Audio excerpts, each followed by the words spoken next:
Bonjour à tous. Un petit disclaimer au début, tout ce que je vais dire n'engage en rien du tout la Banque de France. Pour ceux qui ne le savent pas, je contribue en partie au projet euro numérique de gros de la Banque de France. Ils n'ont pas souhaité ils n'ont pas été disponibles pour être là aujourd'hui pour faire cette keynote, donc cette tâche est revenue à votre humble serviteur. Donc mon avis il va être complètement indépendant. Tout ce que je vais dire, ça va être vraiment que mon avis personnel, que vous connaissez parfois un peu. Voilà, donc la transition vers l'euro numérique. Commençons d'abord par faire une petite carte de l'état d'adoption des projets euro, enfin monnaie numérique de banque centrale un peu partout au monde. Comme vous le voyez, la carte du monde, elle est quasiment toute active sur ce sujet-là. Ce que vous voyez en vert et bleu, c'est des pays qui sont vraiment actifs sur des projets qui vont bientôt sortir. Alors l'état de maturation de ces projets peut varier. Voici quelques statistiques qui vous donnent un peu l'état d'avancement un peu au monde sur les monnaies numériques de banque centrale. En anglais, les CBDC. Actuellement, vous voyez qu'il y a 3 qui sont lancés. 35 pays sont en pilote, 31 en développement, 45 en recherche. Les États-Unis sont dans les 45 pour information. Vous avez peut-être remarqué que Trump n'était pas trop favorable. 17 pays inactifs en ce moment. Ils étaient actifs, ils sont désactifs. Voilà. Pour rentrer un peu plus en détail, il y a 114 pays qui représentent 95% du PIB mondial quand même qui explore des projets, et c'est une croissance, c'était en 35 pays, donc c'est carrément une grande croissance des pays qui s'intéressent et qui commencent à les développer. Je suis désolé pour l'affichage, je ne sais pas ce qui s'est passé, tout est cassé dans mes slides. Je suis désolé, ce n'est pas comme ça, mais ça doit être la transformation pour les afficher qui a causé ça. Donc il y a 19 pays du G20 qui sont déjà en pilote, donc c'est des projets assez avancés. Parmi ces pays, vous n'allez pas voir la France au début, mais vous allez voir le Brésil, le Japon, l'Inde, l'Australie, la Corée du Sud, l'Afrique du Sud, la Russie, la Turquie, la Chine et un peu la France. Pas l'Europe, la France. Bon, voilà, comme je vous ai dit, il y a 3 pays qui sont déjà lancés. Vous n'avez peut-être pas trop entendu parler de leur monnaie numérique de banque centrale parce qu'ils ne sont pas assez connus. Il y a le Bahamas, Jamaïque et le Nigeria. La Chine, elle est dans un pilote très avancé, on va en parler. Ils ont lancé leur yuan numérique. Donc, justement, l'Asie, elle est en tête des développements de mise en œuvre des projets de monnaie numérique de banque centrale. Pourquoi? C'était un des leaders dès le départ. Ils ont lancé leur yuan. Il suffit de regarder le chiffre du pilote. C'est un pilote, mais dans le pilote, il y a 260 millions de portefeuilles numériques déjà. Il y a plus de 13 milliards de dollars ont été effectués en paiement. Il y a beaucoup de commerçants qui ont utilisé ce pilote-là. Et pour rappel, ils ont lancé leur projet de monnaie numérique de banque centrale pour les Jeux Olympiques qui ont eu lieu à Pékin. Et ils étaient en concurrence avec qui? Avec Visa. Ça nous rappelle un tout petit peu Paris. Quand Paris, en 2024, a lancé les Jeux Olympiques, c'est Visa seul qui acceptait les paiements pour les Jeux Olympiques. Pas carte bancaire, pas Mastercard. Il fallait payer par une carte Visa. Donc voilà, c'était juste un petit clin d'œil. Et c'est exactement ce qui s'est passé en Chine, et c'est Visa qui a gagné. C'est-à-dire que face au yuan numérique chinois, il n'y avait pas d'engouement pour l'utiliser. Les gens utilisaient Visa pour payer. Deuxième pays dans le un peu palmarès des top 5, c'est Singapour. Singapour, c'est le 3e pays à l'échelle mondiale dans les projets de monnaie numérique de banque centrale. Je vais parler de monnaie numérique de banque centrale wholesale ou de gros. Donc eux, ils se focus sur ce domaine-là. Ils travaillent un peu avec la Banque de France aussi sur ces sujets. L'Inde, elle est en retard par rapport à la Chine, et pourtant, ils ont un pilote très avancé. Leur projet de roupie numérique il est lancé en décembre 2022. Ils ont 400 000 commerçants, 4 millions d'utilisateurs de ce pilote. Donc quand on parle de monnaie numérique de banque centrale, ce ne sont pas des discours de politiciens. Voilà. C'est des projets très concrets qui se matérialisent, qui parfois se basent sur de la blockchain, parfois non. Pas sur Bitcoin, hein, ça je vous rassure. Mais parfois ils s'inspirent des technologies sous-jacentes de Bitcoin. Et c'est des projets assez avancés au monde. La France, alors je vais en parler. La France, elle développe un créneau très particulier des monnaies numériques de banque centrale. C'est celui des paiements de gros, des wholesale CBDC. Et c'est l'une des seules banques centrales au monde qui milite pour l'usage de la blockchain pour l'évolution de la monnaie, pour l'évolution de l'euro. Et donc, c'est au moins louable dans ce sens-là, qui développe ces technologies depuis le départ. Donc, je vais revenir un tout petit peu sur les expérimentations Banque de France un peu plus tard dans la présentation. Et bon, enfin, dans le palmarès, c'est juste pour terminer un peu avec les États-Unis, parce qu'on ne peut pas ne pas le faire. Les États-Unis sont pour le moment en retard. Ils disent, on ne sait pas, on ne va peut-être pas le faire. Le dollar, il est bien comme il est pour le moment. Alors, ce n'est pas vrai, les Fed font des expérimentations, font des études, mais c'est que des études pour le moment, ce n'est pas des projets avec des pilotes. Et ils n'ont pas une doctrine, ils n'ont pas une politique d'émission d'un dollar numérique pour le moment. Bon, je suis vraiment désolé pour l'affichage, je ne sais pas ce qui s'est passé. En tout cas, ça reste lisible. Donc, donnons d'abord une définition. Moi, je suis membre de France Payment Forum. On a travaillé assez longtemps pour émettre un glossaire des crypto-paiements qui est très précis. Ça a pris plus de 6 mois à mettre en place. Et dans ce glossaire, je vous partage quand même la définition du MNBC. Donc, étymologiquement, c'est une monnaie numérique émise par une banque centrale. Pour le moment, je ne vous ai rien appris. Elle peut prendre la forme d'une digitalisation de la monnaie fiduciaire. Je vais expliquer ces termes après. Sans nécessairement se substituer au billet et au cash, les espèces. Mais ayant les mêmes attributs. Dans ce cas, on parle de MNBC de détail. Ça, c'est le retail CBDC, c'est pour monsieur et madame tout le monde. En revanche, ou General Purpose CBDC en anglais, ou d'une monnaie réservée aux échanges de gros montants entre les acteurs bancaires et financiers et les banques centrales. Là, on parle de wholesale CBDC. Ce qui est important dans cette définition, c'est de voir qu'il faut distinguer déjà de gros et de détail. Ils ne sont pas du tout la même chose. Ce n'est pas comme dans Bitcoin. Dans Bitcoin, on s'en fout, vous êtes gros ou petit. Bitcoin est agnostique, il est neutre par rapport à vous, par rapport à l'utilisateur. En revanche, les anciens, je me permets de les appeler comme ça, c'est quand même des institutions pas très anciennes, mais ça a quelques centaines d'années, eux, ils voient les choses dans leur moule. Dans leur moule, ça ne rentre pas. Il faut qu'il y ait une monnaie différente pour le gros et pour le détail. Technologiquement, il n'y a aucune raison pour ça. Mais dans la tête des gens qui conçoivent, qui décident, c'est comme ça. Donc c'est obligé. Et pour eux, voici leur état d'esprit pour le moment. On peut mettre oui partout si on veut. Mais actuellement, ils disent que le gros, il doit être... alors, excusez-moi, il y a une petite erreur. Je ne sais pas ce qui s'est passé encore dans l'affichage. Les gros, c'est programmable. Les monnaies de gros doivent être programmables. Les monnaies de détail ne le sont pas. Alors, les monnaies de gros ne sont pas accessibles au grand public. Voilà, par définition, c'est comme ça. Donc voilà, je corrige ce qui est sur l'affichage. Ils souhaitent que la monnaie numérique de gros soit programmable, mais pas la monnaie, l'euro digital. Voilà, pas l'euro numérique, pas le cash plus, si vous avez entendu parler. Bon, commençons par parler un peu des distinctions. Donc on a donné une définition, mais il ne faut pas confondre une monnaie numérique avec une monnaie électronique, avec une monnaie fiduciaire, avec une monnaie scripturale, avec une monnaie commerciale. C'est des termes parfois qu'on utilise à tort et à travers. Pour un petit rappel, on appelle monnaie électronique, ce n'est pas moi qui l'appelle, c'est le code monétaire et financier, vous pouvez la lire si vous voulez, mais en gros c'est une forme de reconnaissance de dette, une valeur monétaire qui est stockée sous une forme électronique, représentant une créance sur l'émetteur, celui qui l'émet, à des fins d'opération de paiement et qui est acceptée par une personne physique ou morale autre que l'émetteur de monnaie. Voilà, c'est aussi simple que ça, c'est n'importe quelle forme électronique d'une créance utilisée dans les paiements. Pour ceux qui ne me connaissent pas, c'est mon industrie. La monnaie fiduciaire, c'est fiat monnaie. Fiduciaire veut dire bien sûr confiance. Maintenant, les bitcoiners tous connaissent ces termes-là, heureusement. C'est, vulgairement, c'est les espèces. C'est les billets et les pièces de monnaie. Alors pourquoi on les appelle comme ça? Parce que c'est basé sur la confiance en pratique. Bon, étymologiquement, un moyen de paiement dont la valeur repose sur la confiance qui est accordée par les agents économiques. Voilà. Et enfin, il ne faut pas la confondre avec la monnaie scripturale. Elle, c'est la monnaie commerciale. C'est la monnaie que vous avez à la BNP, à la Société Générale, à la Banque des Lubac. C'est la monnaie d'une banque. Un établissement de crédit ou bien un émetteur de monnaie électronique, lui, il a une monnaie qu'on appelle monnaie scripturale parce qu'il l'écrit sur des registres. Ça peut commencer à vous rappeler, bien sûr, le registre de Bitcoin, la blockchain. Bon, je vais demander à la régie s'ils peuvent mettre mes slides et pas cette présentation cassée. Est-ce que vous avez le moyen de le faire ou pas?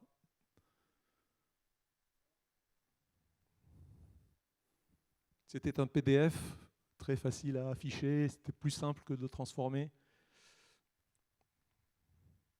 Non? Bah, tant pis. Donc je continue. Les raisons d'être des monnaies numériques de banque centrale. Tout à l'heure, il y avait une question dans la salle. La personne, elle est encore là, je la vois. Elle a dit, mais pourquoi? Mais pourquoi vous faites ça? Il y a des pays qui travaillent, des millions d'euros, des dollars qui sont dépensés. Mais pourquoi faire? Le dollar, il est bien, l'euro, il est déjà électronique. Est-ce qu'on a besoin vraiment de tout ça? Et il n'y a même pas de demande. Mais pourquoi vous le faites? Voici les raisons d'être réelles pour les monnaies numériques de banque centrale. La première, c'est Facebook. Et Biarritz, elle est concernée par le sujet. À Biarritz, ici même, à côté, Le G7 s'est réuni en 2019 et parmi ces décisions, il a décidé de faire une réaction très très forte suite à l'annonce de Facebook de faire Libra. Ils ont dit non, mais ça suffit. Des stablecoins qui peuvent être global stablecoins, qui peuvent disrupter un peu ce qu'on appelle les politiques monétaires, que je vais peut-être décrire très rapidement après. C'est inacceptable. Les banques centrales doivent réagir, les gouvernements doivent réagir. Le G7 et le G20, ils ont pris une décision, ils ont ordonné au gouvernement et aux banques centrales de travailler sur une nouvelle forme de la monnaie plus numérique. Pas forcément qui s'inspire de la blockchain, mais ils ont vu qu'il y avait des problèmes à régler. Facebook était en train de proposer une solution à ces problèmes. Ils ont dit non.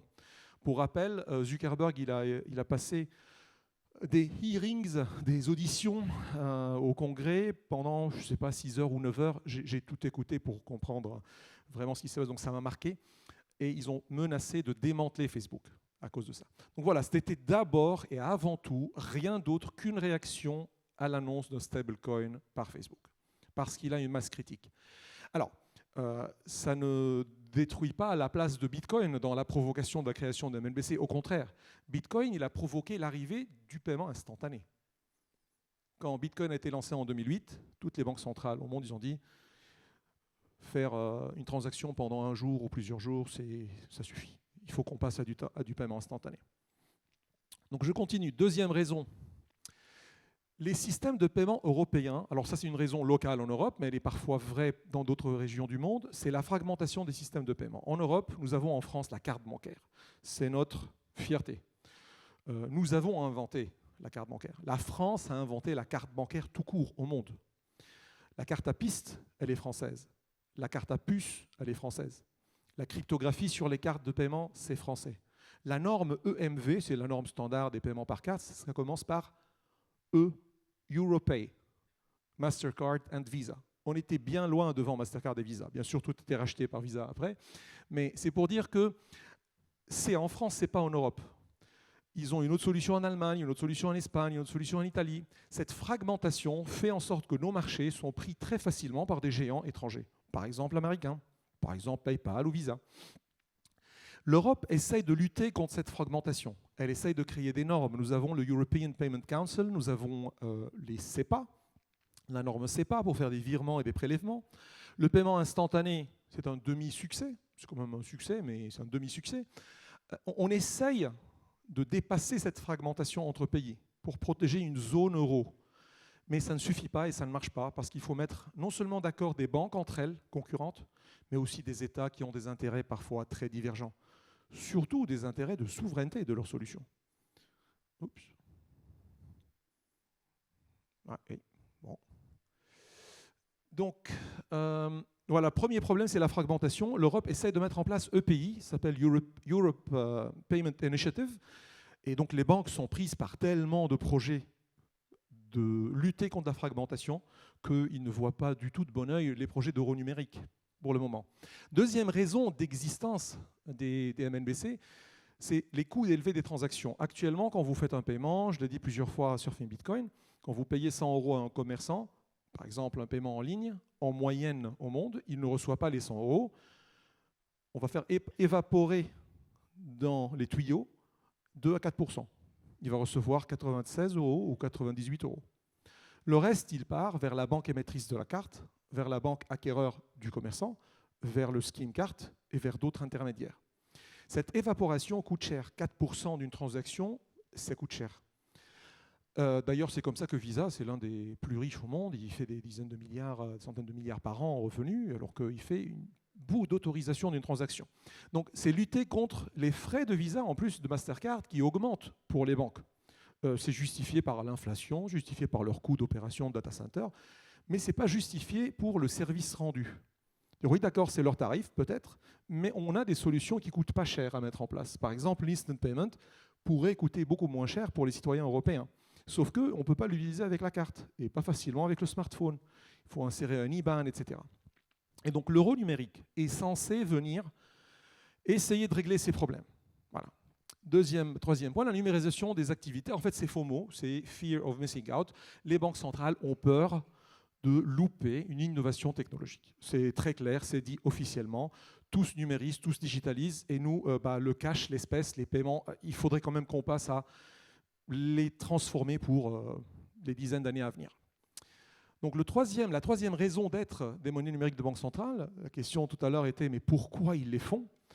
Une des premières raisons qui a été mentionnée par Facebook et aussi par le G7 à Biarritz et le G20, c'était les paiements transfrontaliers. C'est une industrie énorme, ce n'est pas la plus grande, il y a beaucoup plus grand, mais c'est quand même 130 000 milliards de dollars par an envoyés par souvent des immigrants qui envoient leur argent à leurs parents ou vice-versa.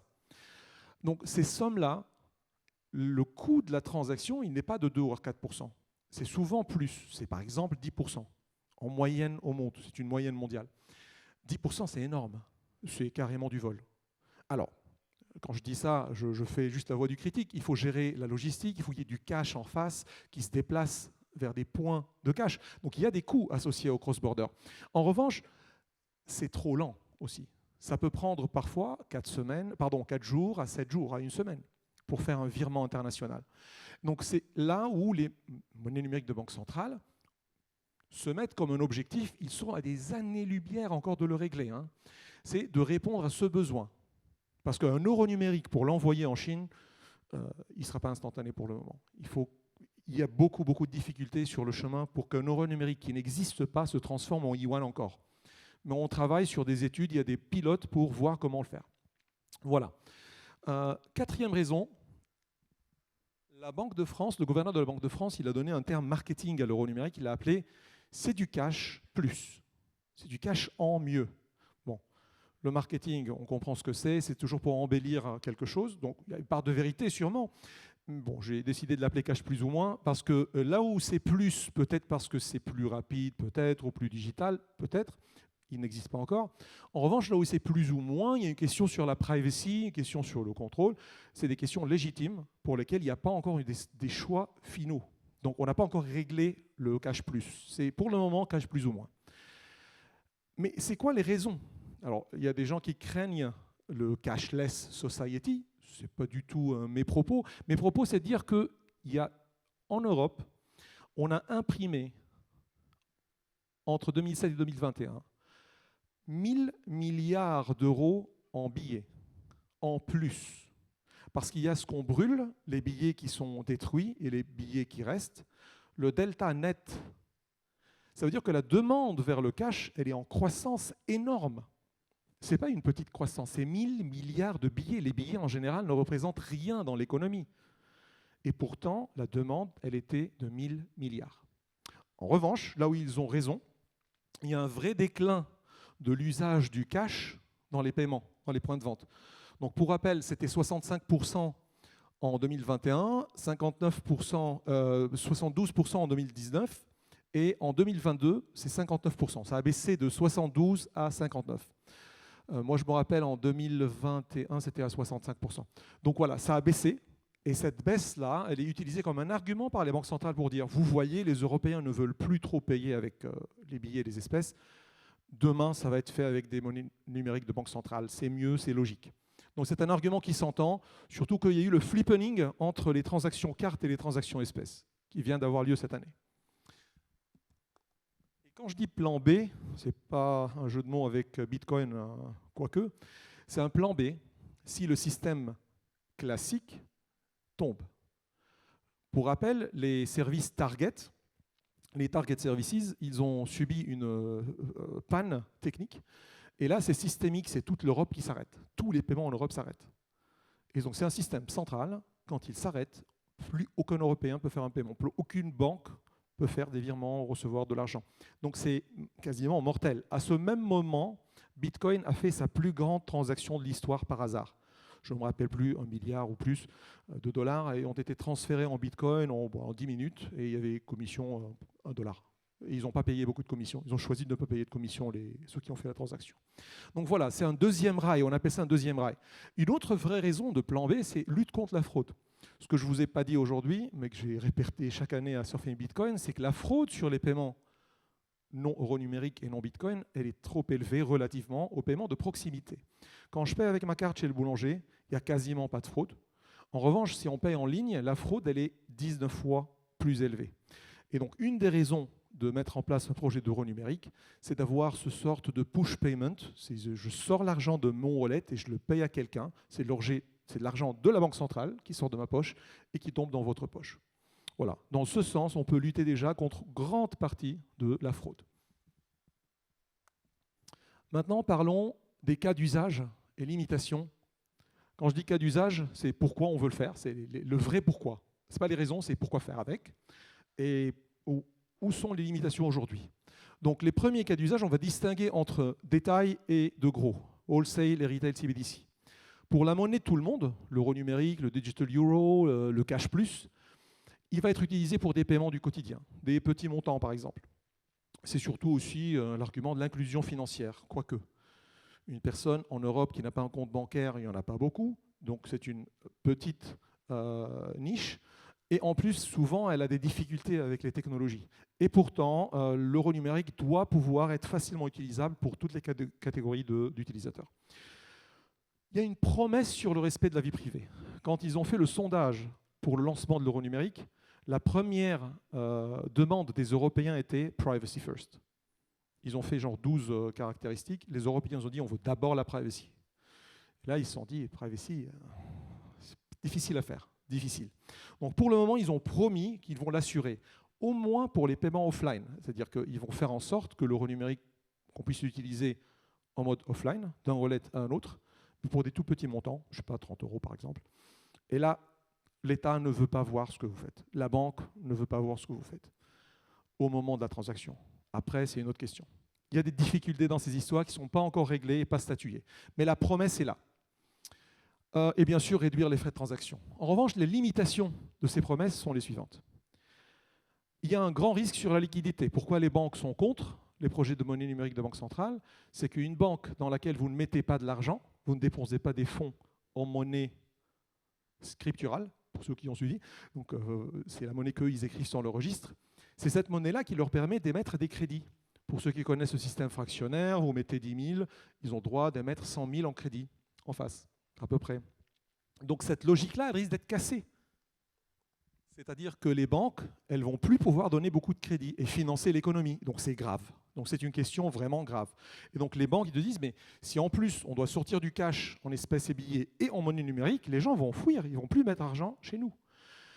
Donc ça, c'est un des risques de liquidité. Alors, il y a des réponses à ça. Par exemple, plafond de conservation. Vous n'aurez pas le droit de posséder plus de 100 000 Satoshi. Imaginez que Bitcoin est fait comme ça. Sa valeur, elle ne vaudra plus rien, je pense.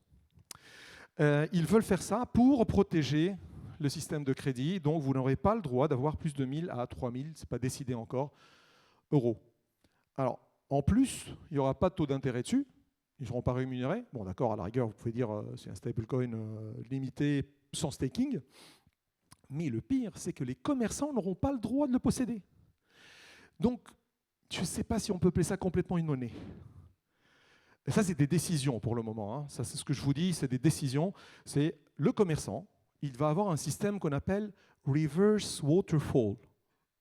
Si quelqu'un dormait dans la salle, j'espère vous avoir réveillé. Ils inventent des mots magiques pour dire, je n'arrive pas à la traduire. Des reverse waterfall, en gros, le commerçant, s'il encaisse un paiement de 100 € numérique, il ne le reçoit pas. Quelque part, il y aura une conversion et ça va être transformé en une monnaie scripturale qui va arriver à son compte bancaire, à lui. Enfin, il ne va pas recevoir l'argent. Voilà. Et ils font ça aussi pour que les commerçants gardent leur argent à la banque, en monnaie commerciale et pas en monnaie numérique de banque centrale. Donc, les refus des banques, il est lié aussi non seulement au problème de liquidité, mais aussi au coût. Ça coûte très très cher de mettre en place l'instant payment en Europe, et bien ça va coûter encore beaucoup plus cher de mettre en place l'euro numérique. Il faut changer le core banking, il faut changer la banque en ligne, il faut changer plein de systèmes. Et les banques payent déjà trop cher la conformité. J'y reviendrai. Un autre problème, c'est qu'il n'y aura pas d'IBAN. Ce n'est pas un problème, c'est une différence. Il y aura un compte, mais il ne sera pas lié à un IBAN en direct. Donc, ce n'est pas compatible complètement avec le système que nous avions déjà. Privacy, on en a parlé. Le cascade inversé, voilà, je l'ai mentionné. Alors, il ne faut pas que ça soit une réserve de valeur. Tout est fait en sorte pour que l'euro numérique ne soit jamais une réserve de valeur. Mais un moyen de paiement, oui. Il y a une complexité légale aussi à le mettre en place. J'accélère un peu. Les monnaies numériques de banque centrale de gros, ils sont faits pour des règlements interbancaires, des transactions transfrontalières. Les deux cas d'usage, c'est le DVP et le PVP. DVP, Delivery versus Payment. On veut, tout à l'heure, Stéphanie, dans la table ronde, elle parlait de ça, c'est je veux payer un actif émis sur une blockchain, un actif tokenisé, et je veux passer par Target et la banque pour faire un virement qui va prendre peut-être quelques jours. Non, je veux que l'actif de règlement de mon titre soit natif à la blockchain ou directement accessible. Et c'est exactement cette mission-là que j'ai à la Banque de France, de travailler sur cette solution-là, y compris pour le PVP. En revanche, les limitations sont les suivantes. Il y a une très grande complexité technique à faire en sorte que l'actif soit émis sur une blockchain et qu'il y ait par exemple une autre blockchain pour l'euro numérique, et de faire en sorte qu'il y ait une atomicité des transactions, que le titre change de propriété au même moment que l'argent change de wallet. Et cette atomicité, vous savez qui l'avait réglée avant? C'est Bitcoin, Bitcoin Lightning, avec le HTLC. Et c'est une des choses dans laquelle je contribue, c'est l'usage d'HTLC, inspiré de Bitcoin bien sûr, pour assurer l'atomicité. Je ne vais pas trop m'étaler sur tout le reste. Il y a des grandes limitations dans Target. Je ne me rends pas compte sur le temps, parce que le temps ne s'affiche pas ici. Tu peux me dire quelle heure est-il? 2 minutes. 2 minutes. Donc voici le grand planning. Hop, voilà. Donc le grand planning, le modèle économique, il est inspiré de la carte bancaire. Ils vont utiliser les commissions. Lorsque vous payez, je vous ai parlé tout à l'heure des commissions, ils vont implémenter la même chose. Donc ils vont dire que c'est gratuit, mais il ne le sera pas. Vous allez payer le service. Voici l'exemple de l'atomicité de la Banque de France. La solution s'appelle DL3S, elle est très innovante et on travaille sur le Zero Knowledge Proof. Ce n'est pas encore implémenté en production, mais on travaille sur beaucoup de technologies innovantes pour garantir la privacy, la sécurité et surtout l'interopérabilité et faire évoluer le système Target. Enfin, il y a des vents contraires et défavorables aux États-Unis, au Canada et même en Europe. Nous avons la présidence de la Hongrie, la Pologne et le Danemark qui vont se poursuivre en Europe. Toutes les trois hors zone euro, toutes les trois un peu anti-projet euro numérique. Donc voilà, il y a un grand risque de retard. Le Nigeria, il a échoué complètement dans ce projet de monnaie numérique de banque centrale pour les raisons que vous voyez presque. Ici, on ne les voit pas. Heureusement que là, on les voit. Ils ont changé la slide, c'est bien. Adoption forcée, disruption économique, manque d'éducation, les gens ne savaient même pas ça servait à quoi. Message contradictoire, on interdit le Bitcoin mais on permet la MNBC. Finalement, ce que ça a donné quoi? 50% des Nigériens ont acheté du Bitcoin et 0% ils ont acheté du... Donc il y a 20 ans de retard aux banques centrales pour rattraper face à Bitcoin. Et vous voyez dans ce timeline-là, l'état d'avancement, on ne sait même pas si c'est 2030 la sortie de l'euro numérique encore, c'est pas sûr du tout.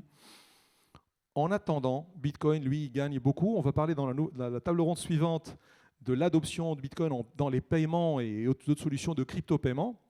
Et pour terminer, l'offre de MNBC ne créera pas sa propre demande. Donc, si la Banque centrale va offrir un euro numérique, ça ne veut pas dire que ça va générer une demande en face. Pire que ça, parfois, c'est une solution qui cherche encore son problème à régler. Je vous ai proposé quelques problèmes qu'elle cherche à régler.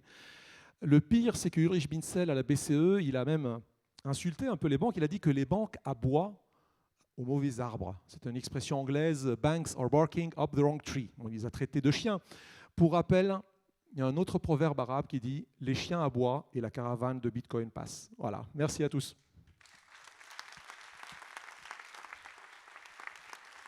Pas de questions? Je ne sais pas si j'ai le temps des questions ou pas, mais n'hésitez pas s'il y a une question dans la salle. Oui, très vite.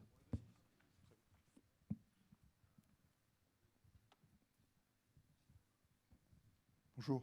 Bonjour. Merci pour cette illustration claire.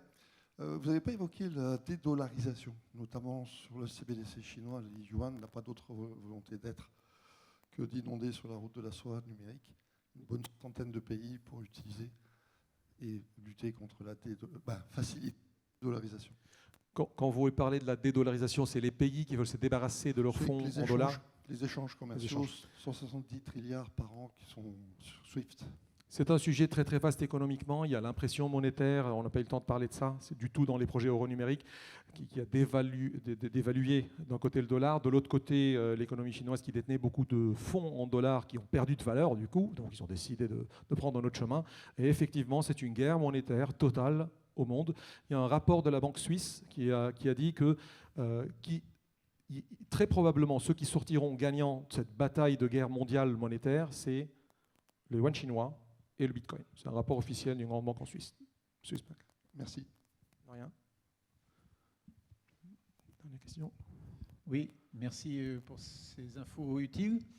Je vais peut-être poser une question de béotien un peu bête, mais on entend dire parfois que la MNBC, ça permet aussi de contrôler ce que font les citoyens. Par exemple, si on fait une nouvelle loi qui interdit de manger de la viande au-delà d'un certain nombre de kilos par an, eh bien, comme on passe au supermarché, l'État détaille de ce qu'on mange et donc il peut nous interdire de manger de la viande parce qu'on a dépassé notre quota de 3 kilos. Alors c'est du pipeau ou qu'est-ce qu'il faut en penser? C'est un très mauvais argument pour la raison suivante. Actuellement, tout ce qu'on fait avec notre argent, notre banque peut avoir une idée de ce qu'on fait déjà. Et donc si un État décide de contrôler les dépenses de son public, il peut déjà le faire. Il n'a pas besoin d'attendre une usine à gaz pour pouvoir le faire. Juste, je prends que du bon sens. Si l'État veut le faire, il peut le faire aujourd'hui, sans aucun problème. Pourquoi il ne le fait pas? C'est compliqué, ça ne l'intéresse pas de le faire. Il y a un contrôle qui existe déjà aujourd'hui.